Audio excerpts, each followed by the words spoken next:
Buen día, nosotros vamos a presentar el tema de teoría y técnica de la entrevista. Nuestro equipo está conformado por Claudia Melisa Zamora Espinosa, José Alfredo Méndez López y Brisa Eloísa Mendoza Barajas. Bueno, pues la unidad 1 habla sobre la entrevista psicológica. Esta es una manera de comunicación humana entre dos o más personas. Su finalidad es que mediante el diálogo, expresiones, experiencias y sobre todo preguntas intercambien información para así evaluar, diagnosticar e investigar sobre determinado tema. Tipo de entrevista por objetivos.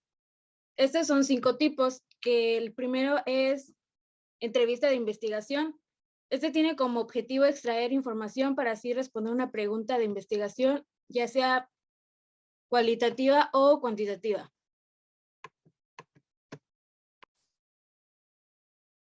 La entrevista psicopedagógica o psicoeducativa determina los posibles cruces en un proceso de enseñanza, aprendizaje y razona las causas y da una solución. La entrevista de orientación vocacional, su objetivo es orientar al sujeto en la elección de un empleo, escuela o carrera, mediante sus características personales como gustos, aptitudes, tipos de inteligencia y su forma de aprender. Entrevista clínica. Comprende el funcionamiento de la personalidad de una persona mediante sus motivaciones, frustraciones y dinámica de personalidad. Estas pueden ser diagnóstica, terapéutica y de asesoría. Entrevista laboral. Se utiliza para elegir un candidato o puesto laboral adecuado a través de sus características. Estos pueden ser de selección, ajuste o salida. Tipo de entrevista por estructura. La entrevista por estructura o cerrada, aquí el entrevistador realiza un procedimiento donde las preguntas se centran en un tema detallado con ciertos objetivos que se desean conocer. Se fundamenta un método en preguntas directivas. La entrevista semiestructurada. Se utiliza cuando el entrevistador no tiene claro algunos aspectos y le falta información, por lo que invita al entrevistado para así tener como que los datos más claros y precisos de la información que ya se obtuvo antes. Entrevista abierta o no estructurada. El entrevistador puede ajustar a la entrevista a las características psicológicas del entrevistado. El entrevistado puede hablar sobre determinados temas que le sean como más relevantes o más importantes para él. Aquí puede avanzar o retroceder en su propósito. Entrevista tipo panel. Se hacen preguntas iguales a un grupo de entrevistados para conocer las diferentes opiniones.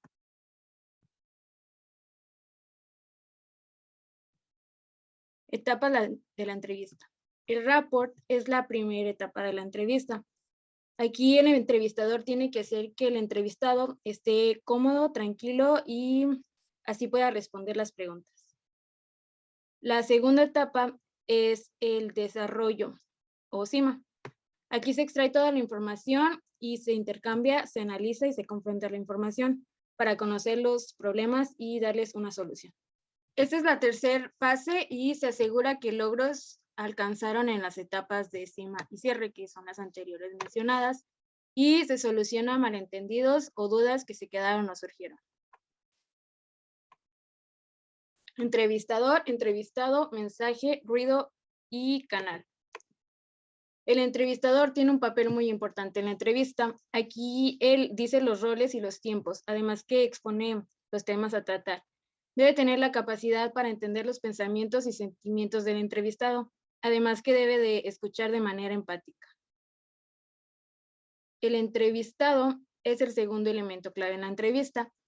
El entrevistador debe ser capaz de distinguir las cualidades más específicas de la personalidad del entrevistado para así lograr los objetivos de la entrevista. El tercer elemento es el mensaje.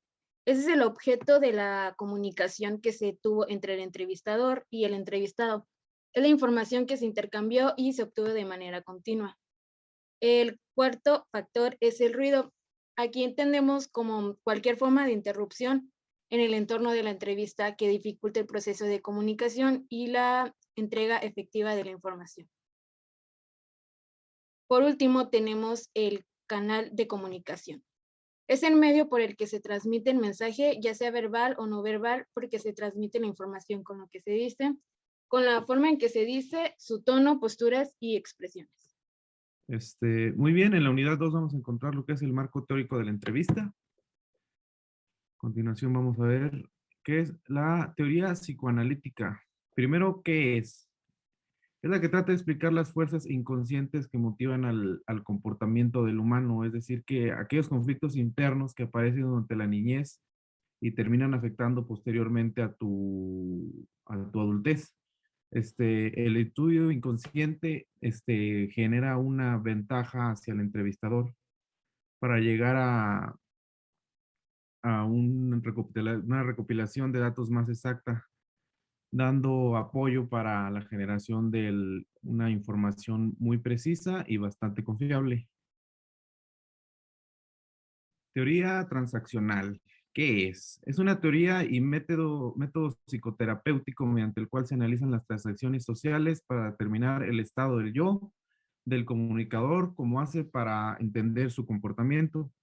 La identificación sobre el porqué de las cosas da como resultado el aprovechamiento del análisis del desarrollo de la entrevista. Básicamente, cuando nuestro cliente se da cuenta cómo funcionan la relatividad de las cosas, genera esa confianza para generar esa información que estamos buscando. La teoría conductista, al igual que todas las ciencias, así como en los estudios sociales, específicamente en el ámbito educativo, encontramos en este artículo, se ha hecho una serie de propuestas diversas en las cuales hemos evolucionado a través del tiempo. Y con esto, la teoría conductista da como resultado una teoría poco científica y subjetiva que se centra en el estudio de la conducta observable para controlar y predecir al emplear los principios de la forma positiva para estimular el comportamiento optimizado en el aprendizaje. Siguiente, por favor. La teoría de la no directividad se centra en un modelo donde el cliente es quien crea sus propias condiciones. Prácticamente el entrevistador no le dice qué hacer. El entrevistador le va a brindar las herramientas para que el entrevistado, nuestro cliente, sea quien genere sus propios sistemas de información. Es decir, nuestro cliente va a construir su información a partir de sí mismo. Nosotros le vamos a dar las herramientas y simplemente lo vamos a estar guiando. Ok, las teorías motivacionales no encontramos una respuesta concreta. La teoría motivacional se refiere a los factores que dirigen y activan el comportamiento de los seres humanos. No hay una respuesta concreta de el por qué existe la motivación. Así que en este argumento encontramos que va a haber nos arroja, perdón, varios factores de enfoques teóricos para poder comprender de cierta manera lo que fue la teoría motivacional. Tenemos como la base del pensamiento, creencias, atribuciones. También tenemos la motivación por lucro. O sea, hay personas que hacen lo que hacen por el simple hecho de obtener algo a cambio. Las teorías socioculturales de la motivación, teorías humanistas, y entre varias otras, pero no podemos encontrar una respuesta concreta de qué es una teoría motivacional. Por eso nos vamos a apoyar con estos enfoques que nos arroja el argumento, que podemos ver dentro del texto. En la unidad 3 vamos a hablar de los elementos psicológicos presentes en la entrevista. Uno de ellos es la resistencia. Esta es una conducta de oposición de un individuo frente a otro individuo. Hace referencia a las acciones, en este caso la entrevista, u oponerse a revelar información respecto a alguna de las preguntas que se planteen. El sujeto calla. En este caso, el silencio es una forma de manifestar que el sujeto no está dispuesto, ya sea de manera consciente o de manera inconsciente, a revelar algo de su personalidad. Ausencia de efecto al hablar. Como su nombre lo dice, al hablar se hace escasa la presencia del efecto, es decir, no se generan emociones o sentimientos al decir algo, como si no le interesara o de manera seca o no muy importante. Otra de ellas es la postura del sujeto. A través de la postura del sujeto o del entrevistado, se pueden observar o descifrar diferentes tipos de resistencia, por ejemplo, la rigidez del cuerpo o la posición en que se encuentre. Pueden ser los brazos o las piernas cruzadas, la mirada extraviada, los bostezos, entre otras más. Fijación en el tiempo. Es el enfoque en un periodo de su tiempo de vida. En algunos casos, el entrevistado suele enfocarse únicamente en un periodo del tiempo. Por ejemplo, hablar únicamente del pasado y evitar o no tocar temas del presente o del futuro. Otro tipo de proceso psicológico es el de transferencia. Es un proceso psicológico mediante el cual una persona, como su nombre lo dice, transfiere de manera inconsciente o inconsciente sus sentimientos, sus expectativas, sus deseos infantiles o del momento, reprimidos o no. Comúnmente realizamos esta acción cuando decimos, desde que lo vi me cayó mal, o pensé o sentí que lo conocía desde hace mucho tiempo. Uno de este tipo de transferencias son los caprichos. Son un tipo de transferencia en los que suele reaccionarse de manera caprichosa a una situación. Por ejemplo, sucede algo no esperado y la persona comienza a llorar, a brincar, patalear, a pedir explicaciones con demasiada insistencia u otras más acciones. Es decir, actúa a una edad menor que la que ya tiene. Otros tipos de transferencias son las transferencias positivas. Como su nombre lo dice, son actitudes positivas. El entrevistado tiene sentimientos amorosos o de afecto o aprecio hacia el entrevistador o terapeuta. Se siente agradecido o toma actitud muy cariñosa. Por otra parte, las transferencias negativas son lo contrario a la transferencia positiva. Se toma una actitud de enojo o de molestia hacia el terapeuta o entrevistador. Comúnmente se reviven situaciones pasadas y las canaliza de manera, en algunos casos, demasiado agresiva. La contratransferencia son actitudes, sentimientos o pensamientos entre el terapeuta y el paciente. Se utilizan para contrarrestar una emoción y no ser adaptada, es decir, que no interfieran con los objetivos de nuestra entrevista. Por otra parte, los mecanismos de defensa, según Freud, decía que las personas desarrollaban una serie de mecanismos de defensa para enfrentar la angustia o la molestia. Asimismo, evitar el desequilibrio de nuestra salud emocional. Uno de estos tipos de mecanismos de defensa es la represión. Este es un método de defensa. Se tiene a resguardar ideas, recuerdos o deseos desagradables. En muchos de los casos se obliga a olvidarlos, evitando que entren en la conciencia y generen algún tipo de ansiedad. La regresión, como su nombre lo dice, se tiende a regresar a nivel conductual y encarar alguna situación que nos cause ansiedad. Comúnmente las conductas inmaduras o hábitos infantiles se hacen presentes. El desplazamiento. En este caso, el sujeto canaliza sus sentimientos o actitudes de manera inconsciente. El sujeto desencadena en otro objeto. Por ejemplo, un hombre se molestó del trabajo y al llegar al hogar discute con su familia por cualquier tipo de situación. La racionalización. En este caso, el sujeto busca explicaciones o razones que hagan ver su comportamiento como algo aceptable. En pocas palabras, justifica sus hechos de una manera que parezca correcto o de manera normal. La negación es negar la realidad. Por ejemplo, cuando ocurre la muerte de un familiar o de un ser querido, la primera reacción es decir la palabra no. Es simplemente negar lo que está sucediendo en el momento o la situación. La sublimación es encontrar una salida para nuestras emociones o deseos, comúnmente no del todo correctas.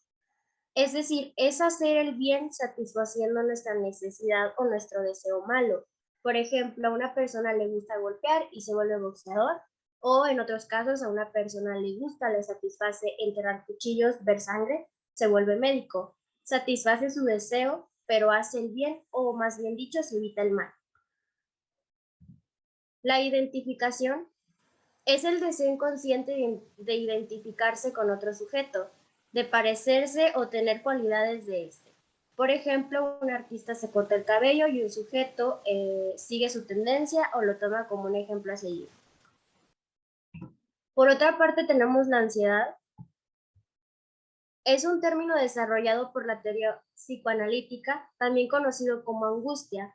Su espacio de influencia no solo se limitó a la psicología, sino que hoy en día ésta ocupa un gran espacio entre todas las demás ciencias de la salud, definiendo una serie de síntomas relacionados con las descargas de energía, puesto que desde el nacimiento se ha generado, pues en el vientre encontramos paz, encontramos calma, encontramos seguridad, y al nacer el mundo nos recibe con un golpe, nos recibe con una nalgada. Es ahí cuando surge eh, como un miedo primitivo ante una amenaza para nuestro cuerpo o bien para nuestro equilibrio psicológico. Un tipo de ansiedad en la que vamos a hablar el día de hoy es la ansiedad objetiva. La causa del miedo se debe a algo en específico y sobre todo este miedo puede ser de manera verdadera. Otro tipo de ansiedad es la ansiedad moral. En este caso, el sujeto entra en conflicto consigo mismo al ver que no ha sido tan eficaz o a la falta de éxitos. En muchos de los casos, o generalmente, estos éxitos establecidos por la sociedad. Por último, tenemos la catarsis. Se ha definido como el despliegue de emociones asociados con la rememoración de hechos o problemas. Por ejemplo, al recordar una situación dolorosa y contarla, se estalla en llanto, se grita o se levanta. Son diferentes acciones que van acompañadas de la narración de dicha historia o de una situación en especial.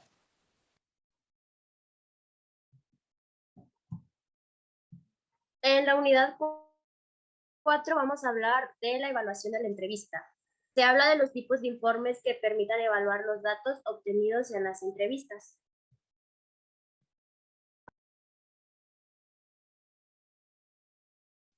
Informe de la entrevista individual. Es necesario que el entrevistador conozca los objetivos de la entrevista para así tener más claro todo. Además, que los datos de identificación del entrevistador son datos generales del entrevistado, explicar cómo y por qué surgió la entrevista, contexto y circunstancia en la que se desarrolló la entrevista, transcripción de la entrevista, interpretación de la entrevista, interpretación global y los procedimientos y estrategias que se utilizaron en la entrevista. Informe de la entrevista escolar y familiar. Este ejemplo contiene una relación bastante exhaustiva de los aspectos que pueden tener interés para la evaluación del contexto familiar. Es imprescindible hacer una selección previa de dicho contenido, elegido más para pertinentes y adecuados de cada caso. En el número 1 tenemos los datos sobre el cliente, en su contexto familiar, tales como características sociales, grado de economía, juego y ocio, salud, actitud y ámbitos de estudio. En el segundo punto nos encontramos grado de aceptación y utilización de las adecuaciones de acceso, más que las necesidades educativas, aspectos sobre estructura familiar, relación familiar, valores predominantes, vida cotidiana y su ocio, actitudes antes de las necesidades especiales. En el tercer punto nos encontramos los datos sobre el desarrollo en el entorno social que favorecen o dificultan, disculpen, favorecen o dificultan el desarrollo, como quien dice, las características del pueblo en el que se encuentra o los grupos de referencia sobre un contexto escolar. En el último punto tenemos la integración de los datos en el expediente psicopedagógico. La integración de los datos del informe psicopedagógico requiere un análisis cuidadoso de los datos obtenidos durante el proceso de la entrevista. Por ejemplo, los datos personales, como lo es el nombre del sujeto, su fecha de nacimiento, su edad, fecha de exploración, su dirección, su grado escolar, la escuela a la que asiste, la edad de los padres, escolaridad de estos mismos y su número de hijos en caso de tener. Se debe de agregar los profesionales que han intervenido. En este espacio se muestran los profesionales que intervinieron en las etapas del proceso, ya sea médicos, especialistas u otro tipo. El motivo de la valoración. La razón de este apartado es analizar la causa por la que este individuo ha sido canalizado al servicio. El procedimiento de valoración. En este apartado se muestran las técnicas y pruebas utilizadas durante el proceso, asimismo la conducta del entrevistado durante la aplicación de las distintas entrevistas. Debe agregarse la historia personal del sujeto. Se narran los aspectos motivacionales, desde el desarrollo emocional o intelectual hasta la historia clínica, las enfermedades, las descendencias, etc. Asimismo, la evolución en las etapas escolares y los hábitos de autonomía personal. Por otra parte, tenemos los aspectos sociofamiliares. En este apartado se describen los aspectos respecto a la estructura de la familia del individuo, estado socioeconómico, familiar, fortalezas, debilidades, entre otras más. Los resultados e interpretación de las pruebas. Como su nombre lo dice, se agregan tanto los resultados como interpretación de las pruebas que se aplicaron, la evaluación de estas, las necesidades con las que se cuenta y las fortalezas. La síntesis diagnóstica es una breve explicación del estado en el que el sujeto se encuentra, sus necesidades y los problemas que las ocasionan o requerimientos especiales. La modalidad educativa recomendada. En este apartado el evaluador precisa recomendación de la mejor opción educativa para el sujeto. Las orientaciones. Se menciona la forma de aprendizaje del sujeto, los niveles de atención, de fatigabilidad, entre otros, y asimismo las sugerencias de intervención, por ejemplo, los recursos, materiales y técnicas más viables para mejorar su aprendizaje. Por último, pero no menos importante, cabe resaltar que el informe debe ser descriptivo y entendible para cada uno de sus destinatarios. Dependiendo a quién se dirija, puede cambiar su estructura, pero hay datos como los que se mencionaron, esenciales que debe contener sin importar el tipo de persona al que se dirija. Estos informes son de carácter confidencial y solo debe ser expuesta la información a personas que la requieran. Esto sería todo de nuestra parte. Muchas gracias.